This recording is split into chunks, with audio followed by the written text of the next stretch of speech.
So I found myself just kind of sitting on my recliner, and I for lack of better words, I felt like I was just sitting around waiting to die, you know. And I was like, I gotta do something, you know. And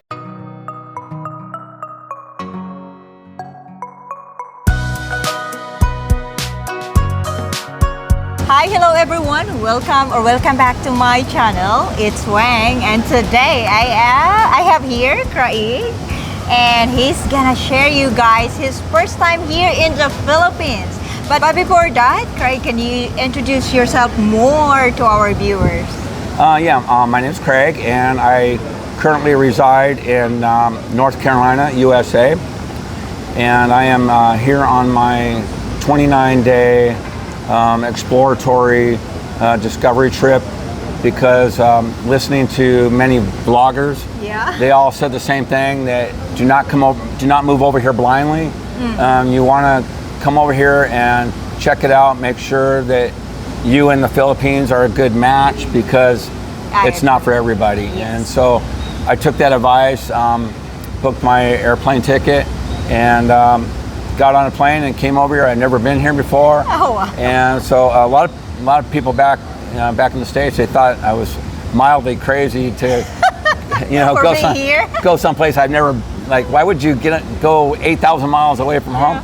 And I was like, well, I got to go see this, because living in rural North Carolina, where I live, it's 30 minutes to anything. I live in a very rural area. It's a very small community, and I'm living by myself now because my marriage is ending. Yes. And I thought I was going to stay there long term, but the longer I stayed there and tried to take care of a 1 acre property and a house, and keeping the house clean and taking care of the it became overwhelming. And like where I live, most people are significantly older than me. They're maybe like in their 80s, and I'm 61. So I didn't have a lot of friends there, and I didn't have any immediate family living there. So I found myself just kind of sitting on my recliner, and I, for lack of better words, I felt like I was just sitting around waiting to die, And I was like, I gotta do something, And so I watched one vlogger YouTube video. One video became two, and next thing I know, I'm like binge watching for 4 months every video I could find on moving to the Philippines, and I took massive notes. I mean, I probably have a how-to guide on how to move to the Philippines, because I took massive notes, and I think it served me well, because, like I was telling you earlier, my experience here, flying here, has been utterly flawless. I mean, I had no issues. Everything went absolutely perfect, So. Okay, that's great, knowing that how many hours you had to sit on the plane, and after that you still look at it as positive, which is great. So how long you been here? I've been here, I have total, I'll be here 27 days, and I have 1 week left, so right around 21 days I've been here so far. And I will say my experience has been nothing short of amazing. I love the Filipino people. The culture here is amazing. I know it sounds redundant, but they are amazingly friendly, friendliest people that I've ever met. The food is good. I go to the swimming pool. I have my pool time every day. I hang out by the pool. I've been to 2 amazing beaches. I went to where is that? I went to Panglao on Bohol, and I went to Moalboal. I went to Moalboal for 2 days, and it was great. And I got to share a kind of a funny side story. I remember the first time I got on a trike. How was it? Okay, tricycle, so the trike, I got on a trike, and I learned quickly that the center line down the middle of the road is only for suggestion, because the truck driver was like zooming in and out, and I had this fleeting thought that, like, I could get killed right now, but man, I am living large. I'm having the best time of my life right now, but I could get killed in this trike right now. But it was just like the most exhilarating feeling. I felt like for the first time in my life, I was living. I was really living, because I had been 2 years living in rural North Carolina and doing nothing and just kind of wasting away. And for that moment, riding that trike and just like putting my life on the line, I never felt more alive. I'm happy to know that. And got to experience 2 wonderful beaches, and yeah, it's just great. I mean, So for a week you're gonna be staying in here. What are on the list that you still want to do? some things that I want to do. I don't know if I'll get to all of them. Admittedly, I've kind of gotten kind of lazy, you know, because after traveling a little bit, I'm like, okay, I just want to take a breather. And yeah. I've been hanging out with my friend Gary, and we have just kind of hanging out at the mall and stuff, and enjoying some food and stuff. But I do kind of want to go to the top of Cebu. Yeah, in Busai. Yeah, I wouldn't mind seeing the top of Cebu, and also the Temple of Leah.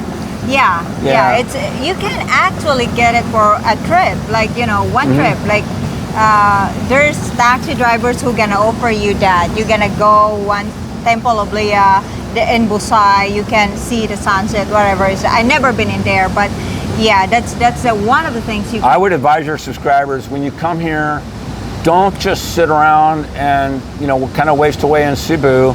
Because you'll have that regret when you get on that plane that like, oh, I didn't go out and see or do anything. Yeah. Get out there.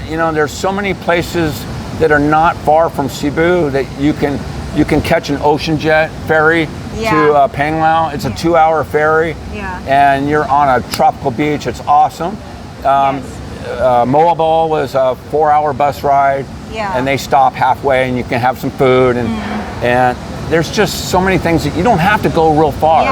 And then that way you're not going home with the regret of, oh, I didn't really see anything, And then of course here, I went and saw Cologne Street. Oh yeah. Yeah, I went and saw Cologne Street. How you found it? Yeah, they told me, well, don't go at night, but you're fine during the day. And so I went during the day, and I went and saw Magellan's Cross. Oh yeah, you're doing a lot. Yeah, I did a lot, And I would advise, just get out there and do stuff. Don't let fear get in the way, and just get out there and experience. I wanted to go to the carbon market too. It's an interesting place to visit. Yeah, there's a lot of like open markets where they have the produce and the fish, and that's where you're really gonna I think you're really gonna experience the Philippine culture. What is and engage with the people and get to know them and that kind of thing. So yes, and for the first time you are here, it's your first time being here, right? So what is the most shocking for you about Philippines? Like, oh my God, I never realized that Philippines is like this. Some things that surprised me. Coming from America, I was just blown away by seeing like 4 people on a motorcycle. And one of them was like a small child with no helmet. And like in my mindset, I'm like, well, that is crazy. But that's just Philippine culture, And that was one thing that really caught me, and the commitment to service. I was just, in America, we have a big service industry, where people help you with things, but I was just amazed by their commitment, the Philippine culture commitment to service with a smile, just being friendly and just smiling at you and happy to serve you, And I joked with my friend that you could move here, and if you never want to lift a finger, if you want somebody to do your laundry, to cook for you, to do anything, there's always somebody, if you're willing to pay, you never have to lift a finger here. And that's not me. I mean, I'm capable of doing things on my own, but I just, that's something I would share, is that you could literally just live and never lift a finger. Since you're here as well, how many times you're being called you're handsome? A couple times, just got my hair cut. Just a couple of times. For now, there's still 1 week to go. I've had. In America, nobody even gives me a second. Girls don't even give you a second look. And come over here, and guys, I'm telling you, if you dress a little decent, and you keep yourself well groomed, and just dress a little bit nicer than the average guy. You don't have to be all blinged out or anything, but just wear a decent shirt, some nice shorts. You're gonna get looks. You're gonna get looks. Smells good, something like that. You don't have to be. Put a little. So, what do you think? Can you see yourself dating Filipino women. Women, I think. I don't know. Not women. Oh yeah, women maybe. Yeah, absolutely. You know, in my mindset, I know a lot of guys want the real young Filipino. Yes. Filipina. My ideal Filipina would be in her probably her late 20s, late 30s, up to late 30s. I want maybe a slightly more mature Filipina. Slightly damaged. I'm kidding. Well, I'll let you cut. It wouldn't be damaged to me. If you want to see damage, let's talk about dating in America. Okay. Yes, I'm sorry to cut you off. It was just The giant wildebeest. Did I say that? yeah. Anyway, so okay, what is the question again? Okay, can you see yourself dating or being with a Filipino? That's my long-term. I didn't meet anybody on this trip. I did do some dating, but it didn't work out to something long-term. But I have done some dating, and I dated 2 girls, and they were great. 2 girls at the same time? No, I'm not that. I'm not a good juggler. Yeah, I'm not a good. One woman is enough already to give you a headache. Yeah, one at a time, man. One at a time. I know a lot of guys can juggle. I'm not a juggler, so. Yeah. But I definitely, that's my desire is to meet that girl and find that special someone. And so okay, what is too old for you or too young to date? Too young would be early 20s, mid to early 20s, and I'm looking for somebody who's. I'm willing to go into the maybe early 40s, 41, 42, down to maybe like 25. Yeah.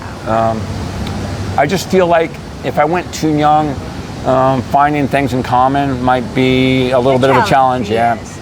Yeah, so. It's gonna be a challenge, but you know it doesn't mean that it doesn't work. They just have to put an extra effort in there. I think, in my opinion. What type of woman that the quality of the woman that appeals to me? Yeah, appeals to you. This is easy.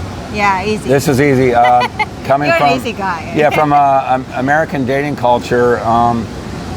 You know, a lot of guys will probably already know this, but in America, the dating scene in America is really bad. You know, the women are they're masculine, very a lot of Western feminism, and a lot of them are very obese.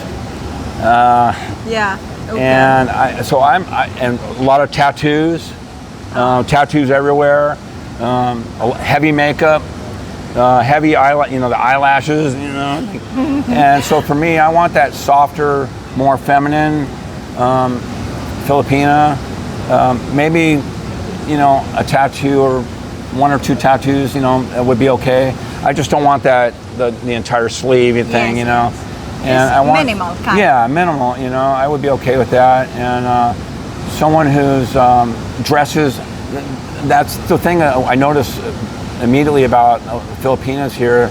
They dress much more elegant and more classy, and that's sorely missing in the United States, where the women are just dressing masculine and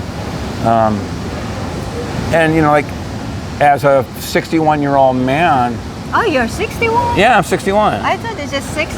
Oh, thank you. I'm kidding. I'm flattered. I'm kidding you. I'm flattered. Okay. But, I can't even get over. Seriously, you didn't look like 61. I practice good skincare. Oh, okay, that's good. Teach me, Larry. And lots of Rogaine.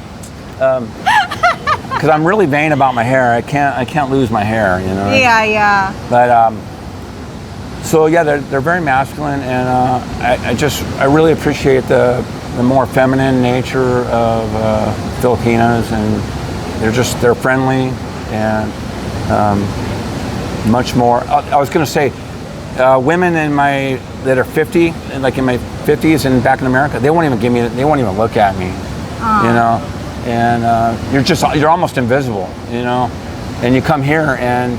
If you got any kind of looks or anything, you're like a rock star. You're like a rock star. It's you have to, as a guy coming over here for the first time, you have to really try to adjust to that, because you're coming from America. You're gonna get a lot of attention. Yeah, you're gonna get you're gonna get looks. I mean, and so you really have to kind of come to accept that, and come to terms with that, Yeah. What your partner can do to just make you feel that you're being loved. You know that she loves you. I don't expect a woman to wait on me hand and foot. I'm capable of doing things on my own. But those things do demonstrate love. When you just cook a meal for me, and just simple things, and just sometimes trusting me with, like, let's say I need to build something with a hammer and a screwdriver or something, I came from relationships where the woman didn't trust me with being able to do some things that historically men do, So giving me the respect that you trust me to maybe build something or take care of something, and also just like maybe cooking me a meal, or I really don't require very much, just the simple things, Yeah, and do you know Filipina, their love language is mostly like taking care of their man. Like, we are happy to fold your clothes, make you dinner, and you like it. I love that. Yeah, and like, that's one of the things I'm proud about Filipino women, because our happiness is to see our man being appreciated, being taken care well of, and you're happy. So yeah, and I think the way a good relationship, the way it would work is the woman does those things for her husband, and then he reciprocates by providing for her, protecting her, showing her love and respect. If there's something she wants, he gets it for her. He provides for her, and it's kind of like it revolves. She loves him and does things for him, and then he reciprocates and does things for her and provides for her, and it just kind of always works, So what is the thing you can tell to our viewers about Philippines about Philippines, since you are first time in here? One major piece of advice I would... Yeah, one advice that you can give if to you our have, one thing I would do, you have your income, whether it's your Social Security or your pension or whatever. I would strongly advise, put yourself in a position where you're still saving, you're still investing. Make that money last. Make it continue to work for you so that your money will last. It doesn't matter if it's $50 a month or $100 a month, or just continue to keep saving and do your wealth building, and so that your money's going to last and you're going to be able to live the lifestyle that you want to live over here. That would be the one thing I would advise. And then while you're back in the United States, take notes. Watch every video you can and take good notes. Take notes on transportation. Take notes on hospitals. Take notes on renting a condo, how to rent a condo. Take notes on dating and finding the right Filipina, Yeah. Just categorize everything and just take notes, good notes in every category you can possibly think of. Yeah, and how about for those planning to live in here, like you? So what are the best things you have to do first before deciding to completely be in the Philippines and living in here? One thing I think that has helped me here is networking. Yes. Finding other expats that you can network with. They know people who can help you. They know maybe you might need a realtor to find that right condo. Network with people. Network with vloggers. Vloggers know a lot of people.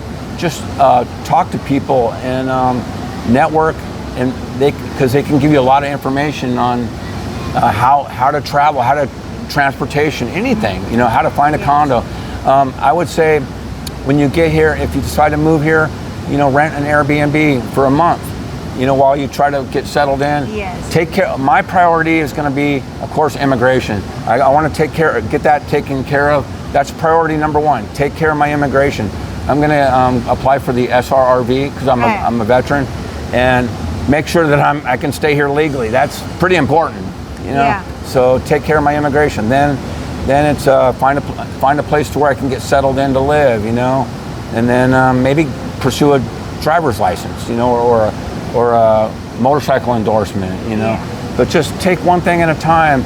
But I would say make your immigration, your legal immigration, your highest priority. Yes, and also like the way you do, you visit here in the Philippines and look around and see where is the places that really you can see yourself living in there for long. Right. Yeah. Watch a lot of videos where people talk about the best places to live, and develop your short list.